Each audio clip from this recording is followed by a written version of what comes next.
Assalamu alaikum wa rahmatullahi wa barakatuh, dear brother and sister everywhere in the world and everyone watching us. Welcome to a new episode of Life Choices. And we are continuing with skills needed for everyone's life. And we're still inspired and learning from a great character we have ever known, Umar ibn al-Khattab radiallahu anhu. Last time we had an introduction about Umar ibn al-Khattab radiallahu anhu. How to know about Umar al-Khattab, what are major achievements, etc. It was like just an intro. But we are continuing with skills will be needed in anyone's life, inspired by Umar ibn al-Khattab radiallahu anhu. In terms of leadership, communication, economics, everything. Because a character like Umar ibn al-Khattab radiallahu anhu, we could learn everything in life from such character. So before we go to the episode, I just had a conversation with a friend. This friend told me that last episode he had a Muslim friend, another country, maybe Hungary. This friend didn't know who is Umar ibn al-Khattab. And actually I was surprised. If your friend is a Muslim, just converted into Islam.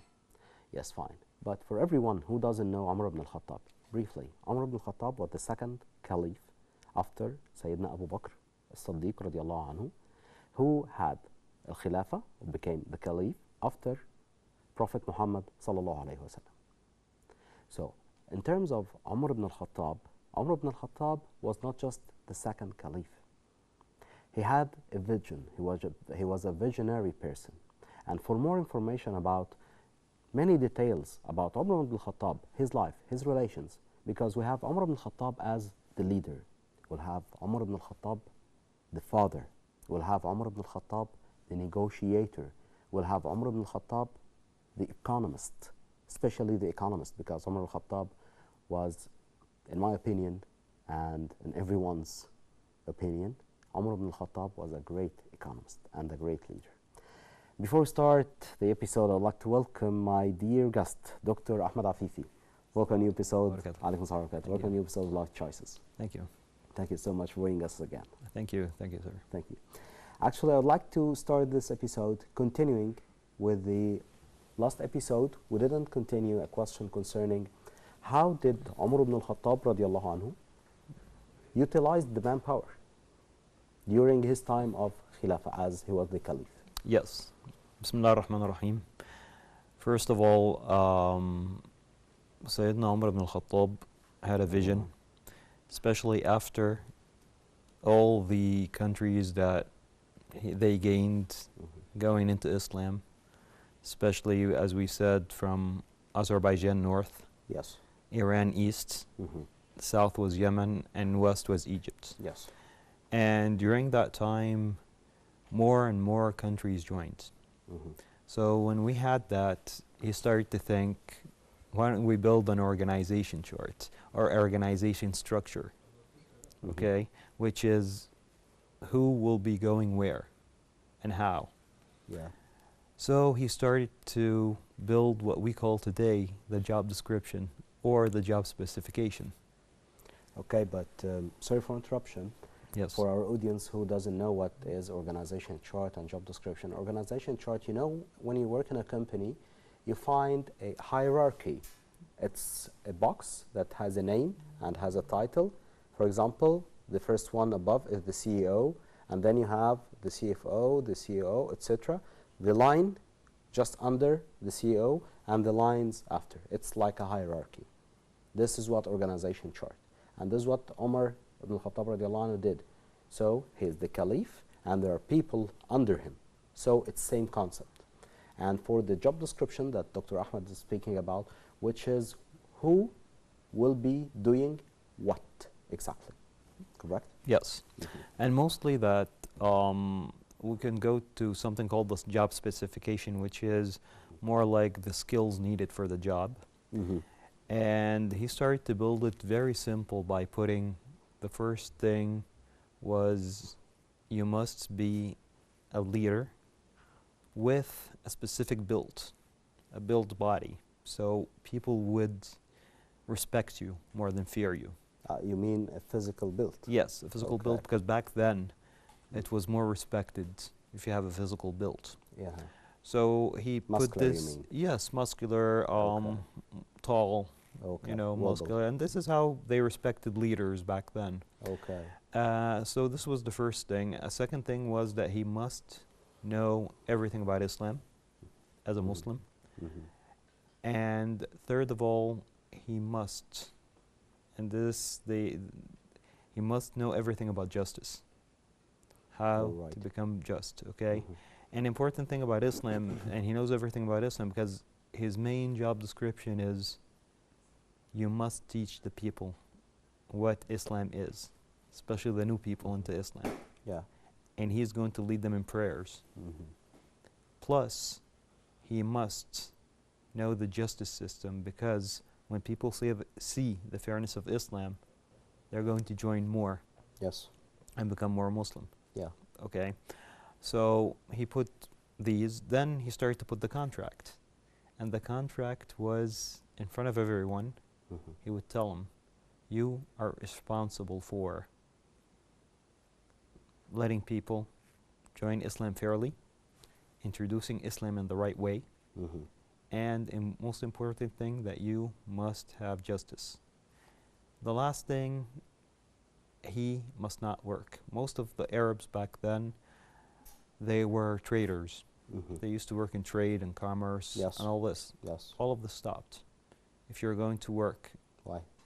because mostly when I'm a leader or a ruler of a specific country, I'm going to use the resources of this country So it will be for a my own conflict of personal. interest. Yes, the Yes. conflict of interest right there. Mm-hmm. So the conflict of interest was a big major thing.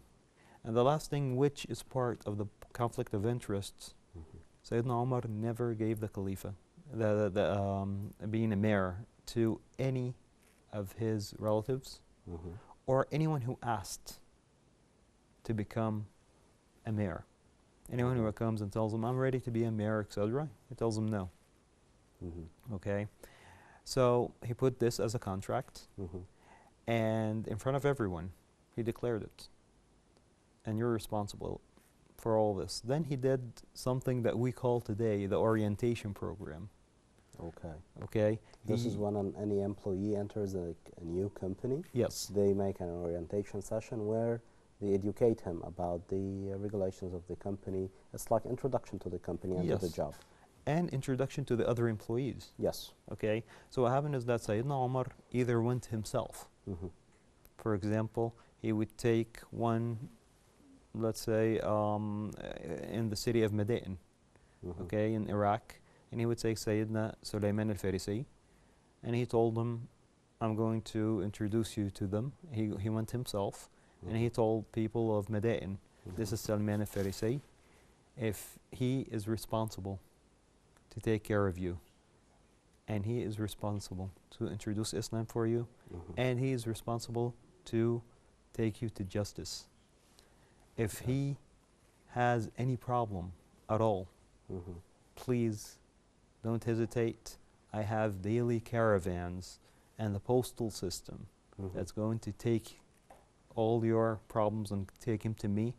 One day, 2 days, and they're going to be solved.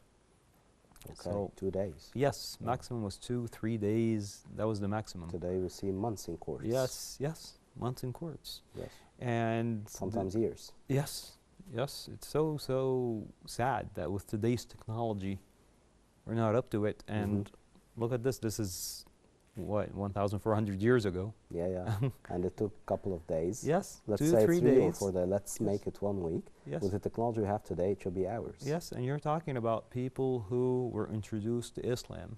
Mm-hmm. And there's a big difference between both the systems, the management system they had, the religion they had.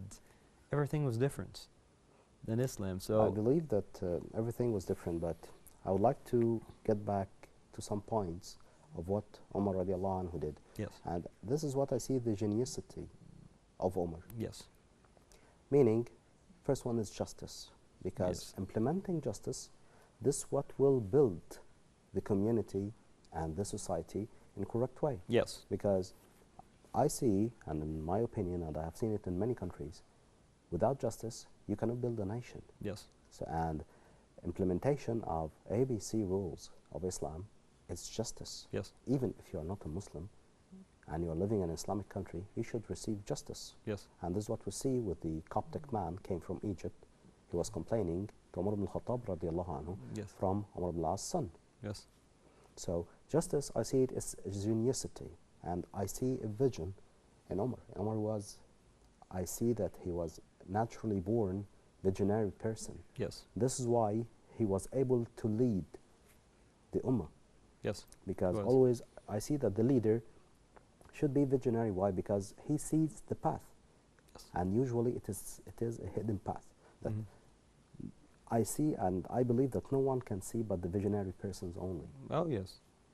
Yes, this is true. So by being a visionary, Mhm. and because his nature was correct and right, plus the education and raise he received from Sayyidina Muhammad sallallahu alayhi wa Alayhi sallam, salam, yes. so he became Umar ibn al-Khattab, the master. The master, yes. Yes. Actually, part of the job specification I was talking about, Mhm. that it is better that this person would be more living either close Mhm. or worked or did something to that city before. For example, I said Sayyidina Salman al-Farisi, Mhm. he went to Madain. Actually, Salman al-Farisi came from Faris, or Okay. Persia, Mhm. okay, which is Madain Mhm. back then, and they spoke Persian, and he was the perfect person for that place, okay, and he used other Sahabas to go to the cities where they came from and to become leaders of that, as long as they fit the job specification that we spoke about and they agreed on the job description Yes. that was written there, and they agreed on the agreement between them and Sayyidina Umar radiallahu anhu. Radiallahu anhu. And then he put the evaluation system. Which is, I see this as the most crucial point, Yes. to evaluate their performance as leaders. Yes. It's very, very, very, very important and very hard.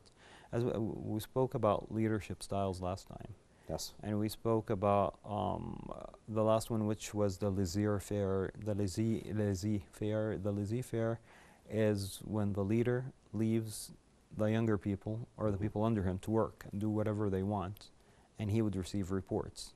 Yes. Actually, Sayyidina Umar did that with them. Each one of them is responsible for a city or a state. Mhm. But there's 100 lines under that. The 100 line is, number one, he will receive mail daily from the people. Mhm. Then if that person comes to Medina, which was the capital of the Islamic world, Yes. he was As a central. It was the central and the capital. Mhm. So whomever came Mhm. must come in the morning in front of everyone. All of their money before they became the ruler must be counted, and they Okay. must know. Okay, everybody must know how much they had. All Okay, right.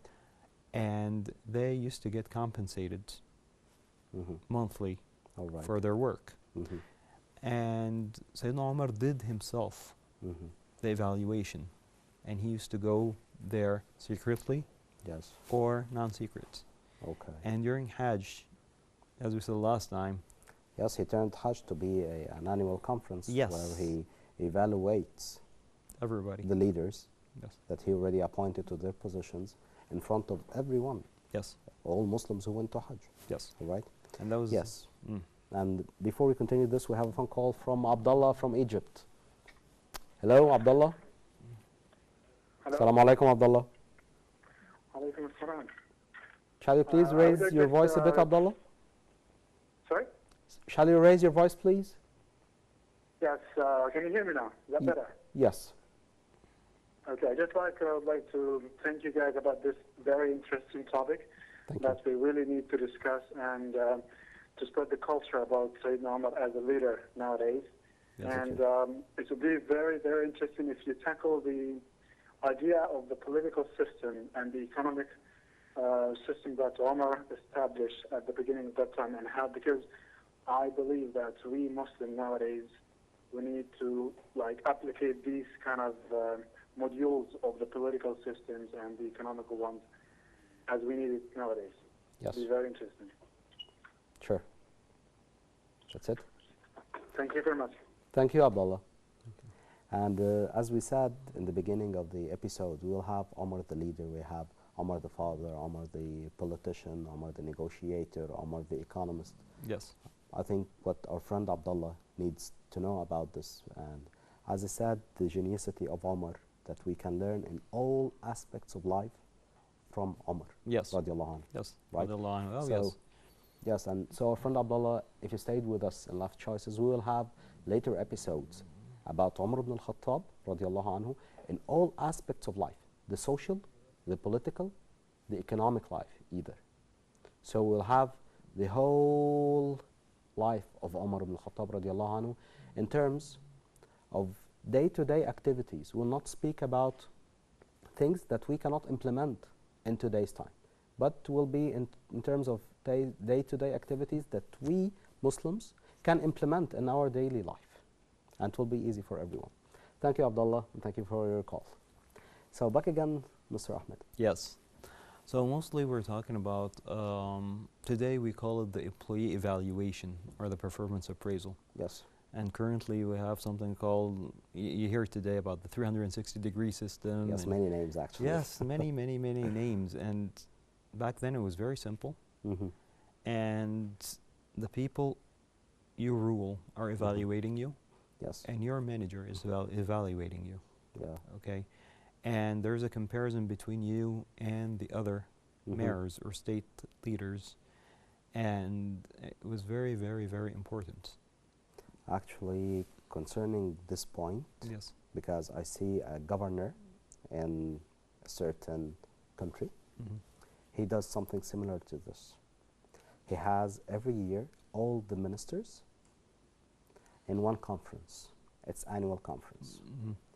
And every minister to show the achievements versus the plans. Yes. So it's like a P&L or actual versus planned. Yes. To tell we had a strategy or a plan to implement 1, 2, 3, and this is what we did in real. Yes. So every minister, they are like in competition. Everyone wants to be the first, and everyone wants not to be blamed in front because it's public. Oh, yes. Conference. Yes. Yes. And this is one of the things that Sayyidina Umar radiallahu anhu did. And because of this, all the states did their best to become number one. Yes. And all of the mayors or the people responsible were very careful with their justice system, etc. Yes. And at the same time, Sayyidina Umar was standing beside them. Okay. Yes, if a person had a problem, he would bring the mayor or the ruler, and he would really, as we say today, give it to him. Yes. You know, he starts to shout to him, he starts to guide him. Okay, and this is part of his training. Yes. Okay, that he's guiding every one of them, and he's showing them what he's doing, so they would do, leading by example.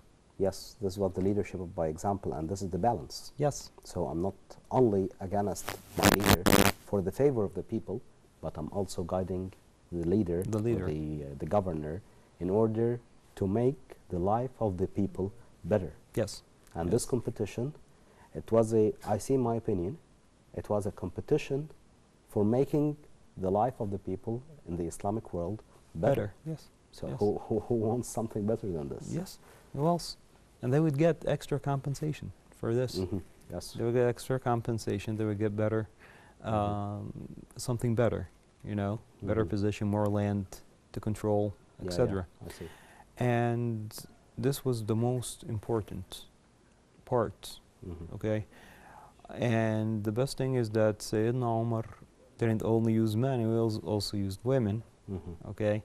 Like Shifa bint Abdullah, first woman to officially have a government hold job. a governmental job. Okay, the historians actually about this part, there was a difference with the historians. Oh, right. Some historians, one actually said that she was responsible of the monitoring the market. Of the market. Yes. Okay, but most of them said no, it was her son.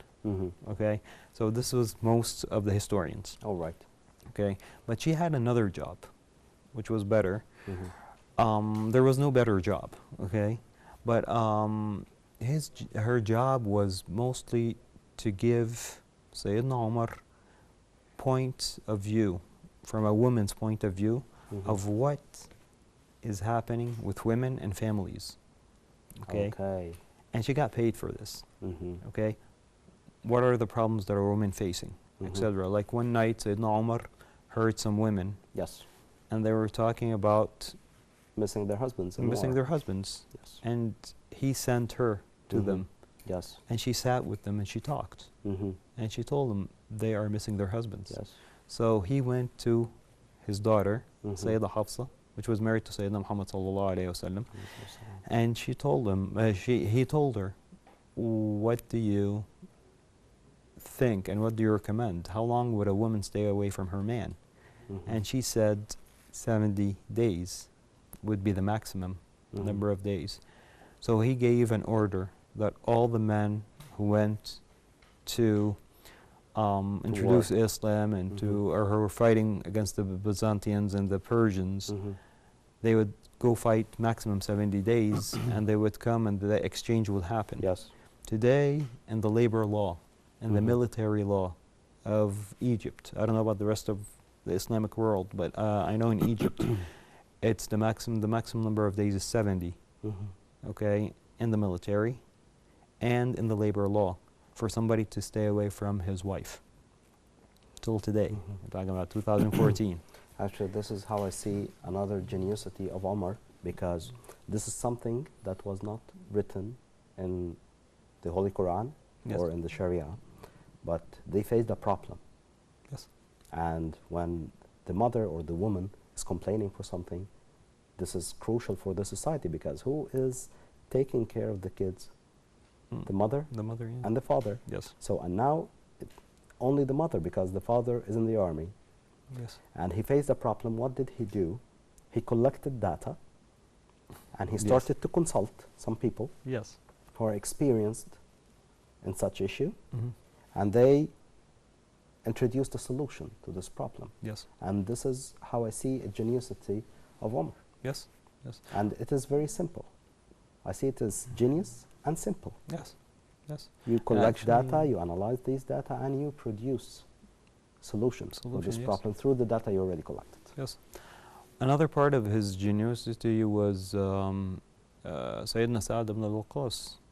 Sayyidina Sa'ad led, he was in Medina, and while he was in Medina, the army was led by Sayyidina Abu Ubaidah, not Sayyidina Abu Ubaidah. Okay, Abu Ubaidah was different, and he lost and he died in the battle in Persia. Okay, because they faced the elephants. Yes. Okay, the Persians used elephants, etc. Yeah. So they said, okay, let's use. A consultant, I can't remember who, told them, use Sayyidina Sa'ad. Sayyidina Sa'ad had excellent military experience. So what did Sayyidina Sa'ad use? He used camels against the elephants. Yeah. They're tall, Yeah. and because of this, the big battle of Qadisiyah happened, and Sayyidina Sa'ad won. And it was the battle before last, okay, before the Persian Empire would fall. Yes. And after that, in one of the cities in Iran, over there they started to complain about Sayyidina Sa'ad, even though Sayyidina Sa'ad did nothing wrong. And the people started to complain. The problem is, this man, he's unjust, etc. And during that time, Sayyidina Umar made a DA, what we call today a DA, a district attorney. Yes. It was Muhammad bin Sulaim bin Muslima. And Sayyidina Muhammad bin Muslima, he went to there and he made an investigation. Okay. And they discovered that he did nothing wrong. But the problem was the communication between him and those people in that city. All right. At the same time, the Persians were preparing a big army in Pakistan today. North India. And because of this, Sayyidina Omar decided to remove Sayyidina Sa'd and to put somebody else who's more flexible. All right. Okay? And Sayyidina Sa'd returned back to Medina so he wouldn't hurt him. He told him, I want you back to be my personal consultant and things. And he sent another man, and because of this, these people did not make a revolution against the Muslims while the Persians were going to attack. Yes. That was very smart, and I see it's very flexible. Yes. And why I see that the main reason with all the tactics and movements that Umar ibn al-Khattab radiallahu anhu did in every aspect of life, in terms of social, political, economical, everything. Yes. Even in time of war, because he had a certain vision, and he was seeing this vision, and he was making like chess or Meccano. We have a problem here. We can transfer this instead of this, but why? In order to complete the whole picture. Yes. Right? Yes. And this is what asserts on that everyone should have a goal in his or her life. Yes. And by having this goal, you will have the alternatives. Sometimes you will have problems. And you'll have something that it is not planned for it to happen. But by thinking, you will have alternatives. So you will see what is the best to do in order to achieve your plan. You are making changes. And this is what Omar did with geniusity. Because we see that Omar was leading a whole ummah. We are speaking for our audience, everyone is leading his own life. Yes. Yes. So what's happening is that Sayyidina Omar did all that, what we call today a complete human resources system. Yes. Okay, which is in some companies today, and some countries don't even do that. They don't do that anymore. Yes. And I see that. Yes. And what's happening is that he started to create other management systems and other what we call houses, dawawin. Yes. Okay, and one of them was the army. And the army diwan was made so that he collected all the names of the young men who are going to go to the army, etc. And it's like recruitment also. Yes. And the most important part was that he collected all the information about them. And whomever had, like, for example, he's the lonely child and he's taking care of his old mother and father, he refused to take him. Yes, I see, and this system is being sometimes implemented here, because if you have a son and your father, you're the only son, and your father exceeded the age of 60, you're exempt from going to the army. Yes. Yes, and I see this as geniusity and kindness at the same time. Yes. Right? Yes. And this is in terms of how Omar utilized the manpower he has as a resource, the human resource that Omar used with geniusity. Yes. Right? So before we turn to the leadership, more about the leadership of Omar, we'd like to take a phone call from Ismail from Egypt. Assalamu alaikum, Ismail. Alaikum salam wa rahmatullahi wa barakatuh. Yes, we hear you, brother. Yeah, okay. Bismillah ar-Rahman ar-Rahim. I'm very pleased actually to make a contribution to this great man of all time, Omar radiallahu anhu. Radiallahu anhu. He was a great person, and until today we all remember him for what he did, in the interest of strengthening this religion.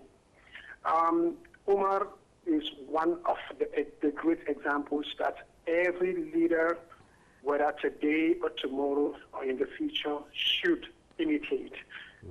We read about Umar's, contribution to Islam. Since he came into Islam, he accepted Islam.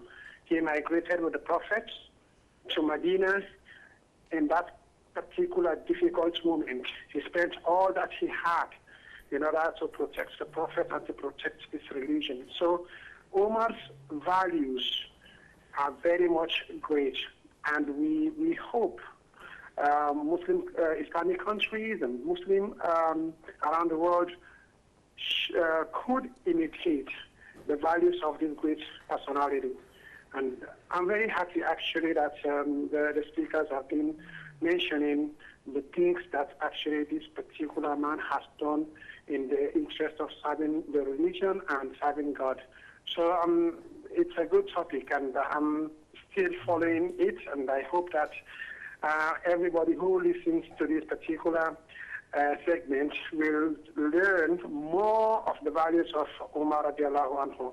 So this is all that I wanted to contribute in this moment. Thank you. Thank you. Thank you, Ismail. Thank you so much.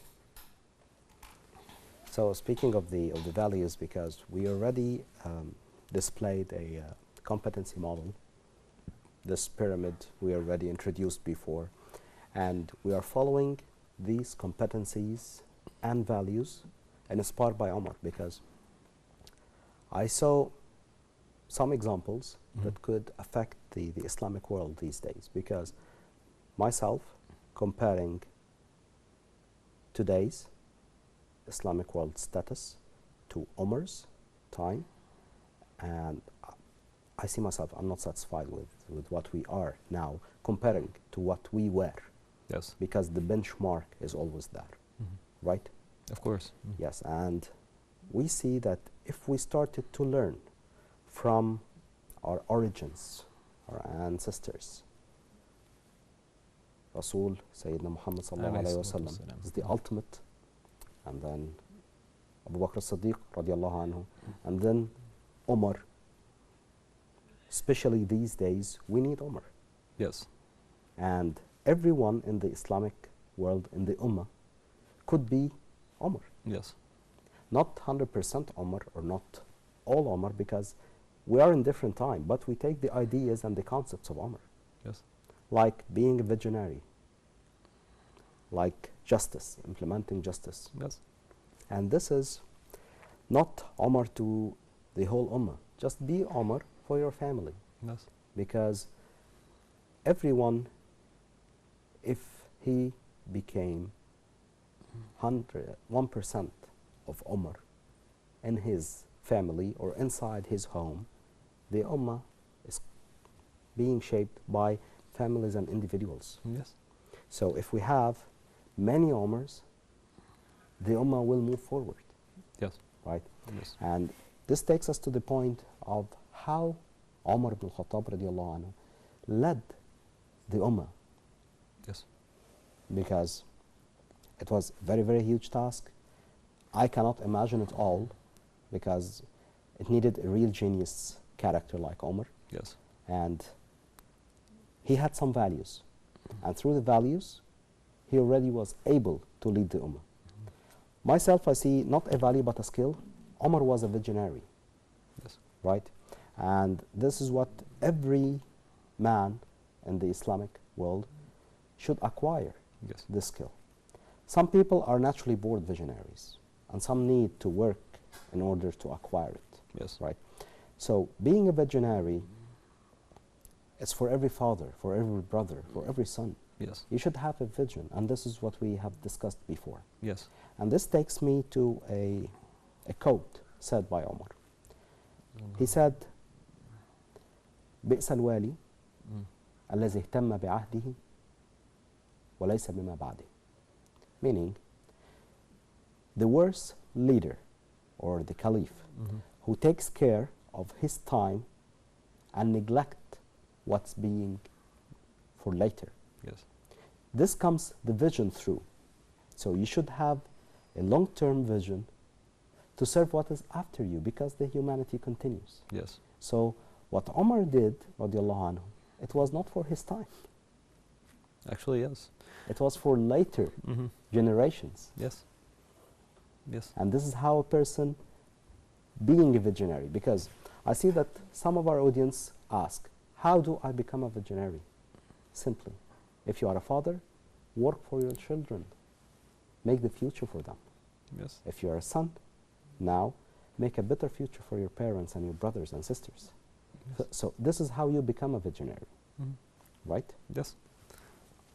Most important that if you want to become a visionary, you have to start with yourself. What is there for tomorrow? Yes. What am I going to be in 5 years? What am I going to be in 10 years? Am I going to stay in the same place where I'm working? Mm-hmm. Am I going to be, let's say that you're in college. After 4 years, what are you going to be? Okay. What else would I need to make me more accepted in the market? But this is, sorry, I'm interrupting you. Yes. But this is in terms of the profession of everyone. Yes. I would like to turn it into what am I going to provide to the Ummah 4 years later in terms of education. Yes. More skills I have to acquire, more values. Where am I from the Islamic methodology that is being discussed in details in the Holy Quran? So I see this as the ultimate, because I see that every Muslim should be working towards one message, which is the message of making the Islamic world better. Yes. And everyone in his field. Yes. But there's something important. You have to look at, what I'm saying is that when you look at it as a professional point of view, okay, this professional point of view would help you out in making more, okay, introduction to Islam, and by working the right way. For example, let's say that I'm working in a company. I agree with this, but sorry, before the example, we'll go for a short break. Okay. And we come back with the example. Okay. Please, everyone, brothers and sisters, stay, don't go anywhere. We're continuing with Omar the leader. We'll go for a short break and come back.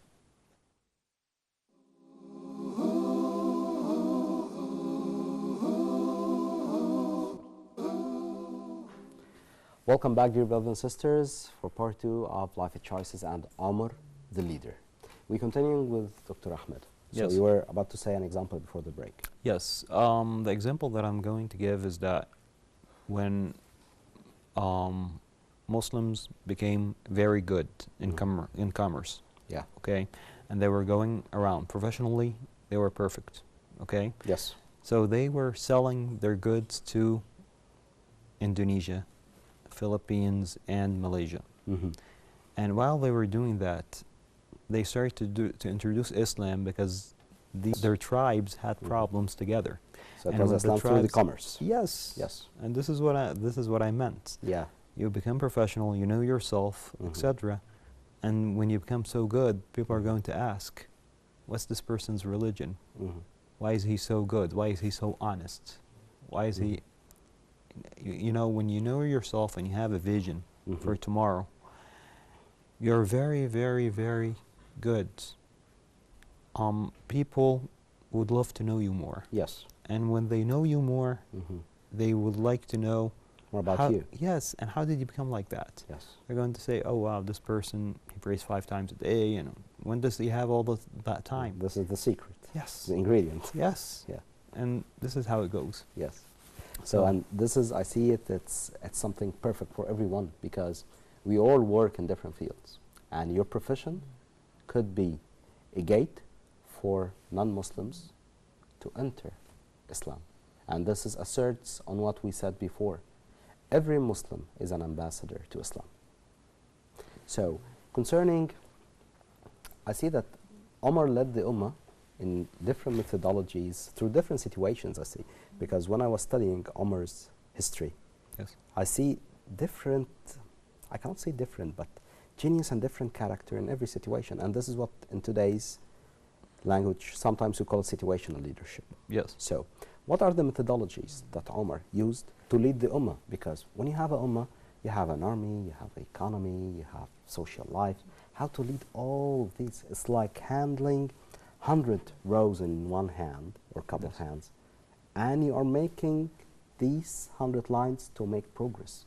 And he didn't just make progress, he did miracles. Yes. So what could be the methodologies of Omar used to lead the Ummah? Okay, first of all, when we're talking about Sayyidina Umar radiallahu anhu, he used a very, very simple, what we call simple and complex, Yes. okay, methodology, which is he monitored everything himself. Yes. okay, which holding everything by his hand. Mhm. Then he started to empower leaders under him, Mhm. okay? And this was the second methodology. Empowerment. Empowering, yes, empowering people, delegating Yes. to people that you would trust, Mhm. and they are able to do the job, Yes. okay? So he started to put them here, here, there, okay? And he gave them the freedom of choice of leading. Mhm. But the most important thing, Quran is your constitution. Yes. You never change that. Mhm. And you must teach the people more about Islam. Mhm. So he put that rule. The way you rule, justice is very important. Mhm. So empowerment gave the people the um, the, the first method of leadership, okay, or the second method. The first one is vision, Yes. okay. Being a visionary person. Yes, he's very visionary. So Mhm. the first thing when you're doing a leadership methodology, you have to be very visionary. Then you have to be, you have to put empowerment Yes. for the people. Then Empowered and communication. monitoring yourself. Yes. Because I see that he used to walk into the streets, even in the night, Yes. to make sure that everything is okay, if someone is complaining. Because the woman she was suffering because her husband was away, because he was walking and he listened Yes. her. So this happens because he was there. Yes. And this is for every leader at your home. If you are a father, if you are a caregiver, you need to be there. Be there in every single situation and action. And I call this monitoring. Yes. So monitoring by being there. Yes. This is how you monitor. Because you see, how come you are not there, and you will see. Right? Yes. Mhm. The third thing is communication. Okay. Communication is very, very, very important as a methodology for a leader. Okay. And communication is by using listening, Mm-hmm. not hearing, listening, okay? You Yes. have to listen carefully, Mm-hmm. and you have to visualize everything Mm-hmm. that's happening around you. Yeah. And we add to this the monitoring. Plus, as we said, the postal system that he made. Mm-hmm. The postal system, and he used somebody like Sayyidina Muhammad al-Muslima to go and to see what's happening in those cities, and he went himself, Yes. okay? So the communication was there, Mm-hmm. and his door was open. What we call today in one of some companies, they get all happy and they say, we have an open door policy. Yes. Okay, he had an open door policy. Yeah. He said, people, if you have anything, just come to me. Yes. We will discuss it. Mhm. And he used to, for every problem, Mm. he put a vision, long term, short term, Mhm. and how to solve it. Yes. and there Also are with justice. Justice was the Yes. backbone. Justice And the is Coptic backbone. man is a real example for this. Yes, yes, the Coptic man. And another example was when he was moving at night, he was walking at night, and he Mhm. heard the two women who were making the milk. Yes. Okay, and the one woman, she was talking to her daughter, and she was Mhm. like, we'll add water to the milk. Yes. And the daughter said, the mother told her, don't worry, Omar is not around. She said, yeah, Omar is not around, but the God of Omar is around. Yes.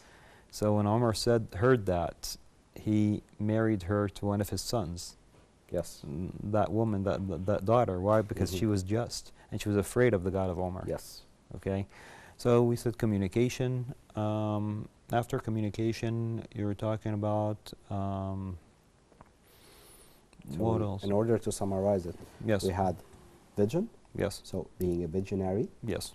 We had the situational leadership, that's what we call today, because every situation differs. Yes. Related to the situation, its criticality, and the people involved in this. Yes. So vision, situation, Yes. leadership, Absolutely. and communication, Communication. Yes. and empowering.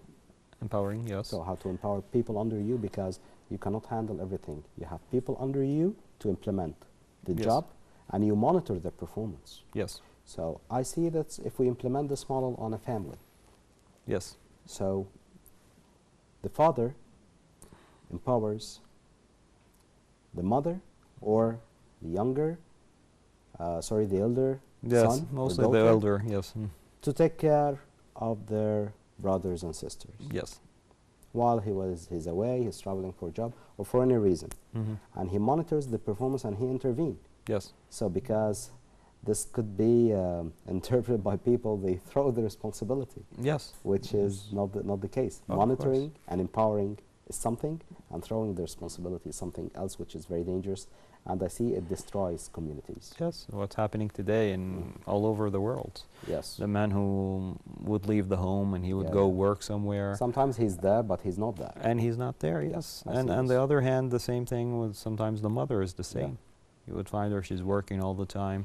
She comes back, she's too tired. Yeah. Or sometimes both of them, they get a divorce and leave the kids. Yeah. And the older one gets too much responsibility, you know, so you Both hear it. should be there Yes. at same time. At all the time. Yes. Yes. So this was these were the methodologies that Omar did. Yes. But I would like to go for something that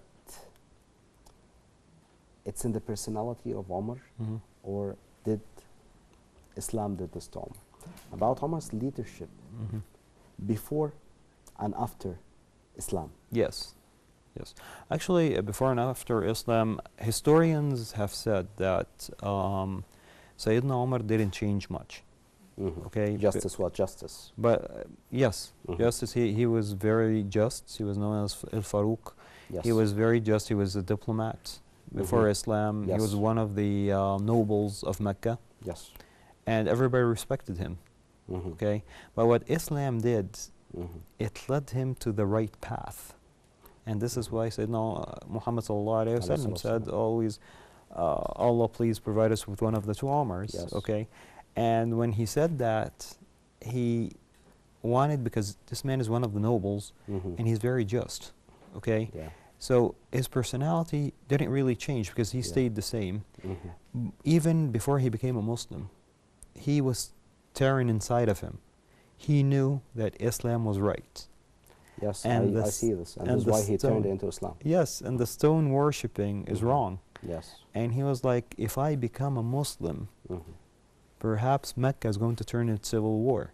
Yes. Because a lot of people are going to join because of me. Yes. So Mecca is going to divide into two. So he was afraid to become a Muslim because of this. So I see this, that Islam came to, Omar didn't change much, but Islam came to make Omar better. Yes, yes, So it made him a lot better. Yes. Methodologies to Omar. Yes. So if you are speaking in 3 minutes about what are the leadership qualities in every man in the Arab world, in the Islamic world, should learn from Omar. Okay, well, first of all, you have to be, as we said, the communication. So it's we very learn communication. Yes. We learn vision. Vision, yes. And how to be a visionary. You have to think of the later generation. Yes. You have to think. Visionary. And most of all, very important, the resource utilization. All the kind of resources. Yes, resource utilization. Also responsibility. And responsibility. And that's a major, that's, I'm not going to say it's part of your blood if you're going to be a leader. Yes. Responsibility is a major. But I see, yes. Sorry for interruption, but I see some people, they love the responsibility, but they cannot carry it. Yes. So these are the people who are seeking or asking for the power. Yes. This is why we said Omar didn't allow people who were saying, I'm ready to be a leader. No, he said, you are not. You're not. Just seeking power. Yes. And the most important thing is justice. There is no difference in the law in front of everyone between the very poor person or the very rich, or the person who is the son of a politician and the person who is just from the public. Even if he was from another religion, and as we saw with the Coptic man from Egypt. Yes, yes, yes. Another religion, another aspect, you know, there is no difference. And these are the most important. I mean, not just 3, 4, or 5. Yeah. Okay. I see. This was just a hint, and it was like a water drop in the sea of Omar's qualities of leadership. Wish you enjoyed tonight's episode of Life Choices by Omar the Leader. We'll be continuing with Omar ibn al-Khattab radiallahu anhu as a character to learn everything from and be a better person, actually a magnificent person. Thank you so much. See you next week. And before we end tonight's episode. I'd like to thank Mr. Ahmed Afifi for you and for your knowledge. Thank you. Thank you very much. Thank you for having me. Thank you so much. Thank you, and see you next week. Chances, dreams and goals, many mixed emotions in my heart and soul. For some I made a plan and did the best I can. If God wills, things can happen. After all, I'm just a man. Choices, chances, dreams and goals, many mixed emotions in my heart and soul. For some I made a plan and did the best I can. If God wills, things can happen. After all, I'm just a man. Ooh.